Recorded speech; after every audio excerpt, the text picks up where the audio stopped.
ব্যাংকে গেছি, ব্যাংকে নেই, কোনো ব্যাংকে থেকে টাকা পাওয়া যাচ্ছে না। এখানে পাওয়া যায়, এই টাকাগুলো কি হয়?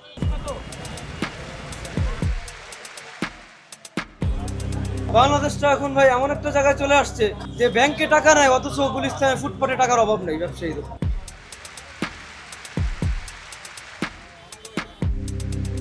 অভিযোগ আছে তো, অভিযোগ বলতে টাকা 400 টাকা বেশি নিচ্ছে, এটা তো আসলে অনেক বেশি।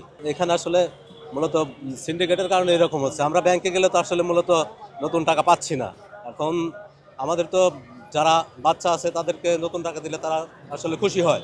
সে কারণে এখন মনে করেন যে বেশি টাকা দিয়ে হলে বাধ্যতামূলকভাবে নিতে হচ্ছে আর কি। 10 টাকার নোটটা মনে করেন যে তুলনামূলক বেশি টাকা আছে, কম টাকা পরিমাণটা বেশি দিলে বাচ্চারা বেশি খুশি হয়, এই কারণে মূলত 10 টাকার নোটটা নেয়। কিনেছি মূলত বাচ্চা আছে, আরো আত্মীয় স্বজন আছে, বাচ্চারা তাদের জন্য মূলত কেনা। 10 টাকা নোট নিচ্ছি বান্ডিলে 400 টাকা, হ্যাঁ হাজারে, আর পুরানটা হলো 350 টাকা।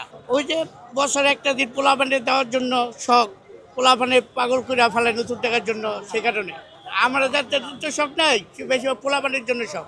আগেও কিনেছি, কিন্তু প্রত্যেক বছরে এই দাম বেশি নাই। আর যে বাজেটটা থাকে সে বাজেট আমরা কিনতে পারি না, গ্রাহকের হরানি ছুটে ফেলায়। ব্যাংকে গেছি, ব্যাংকে নেই, কোনো ব্যাংকে থেকে টাকা পাওয়া যাচ্ছে না। এখানে টাকা দিয়ে টাকা কিনতে হয়, ডবল দিয়া তারপরে টাকা কিনতে হয়। এখানে পাওয়া যায়, এই টাকাগুলো কি হয়? আমরা হলো ব্যাংকে যাই আশা করি 10টা টাকার দিকে, আমরা এত টাকা কেন বেশি জানি? এই জায়গায় এই যে নতুন টাকা জানে 400 টাকা বেশি, আর পুরান জানে 350 টাকা বেশি।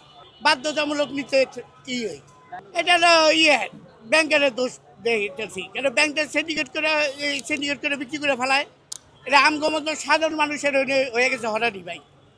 কিন্তু আমাদের কিছু করে না, আমরা জিম্বি হয়ে গেছি। ব্যাংকের এই করে, তাহলে এই টাকাগুলো যাবো করতে গেছে।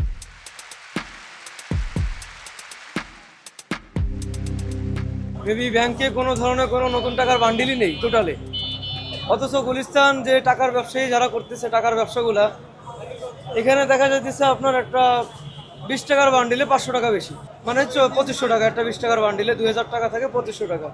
একটা 1000 টাকার বান্ডিলে, মানে 10 টাকার যে নোটগুলা, 10 টাকার 1000 টাকায় 300 থেকে 400 টাকা বেশি দেওয়া লাগতেছে। মানে প্রত্যেকটা বান্ডিলেই দেখা যাচ্ছে 400-500 প্রতি বান্ডিলে বেশি।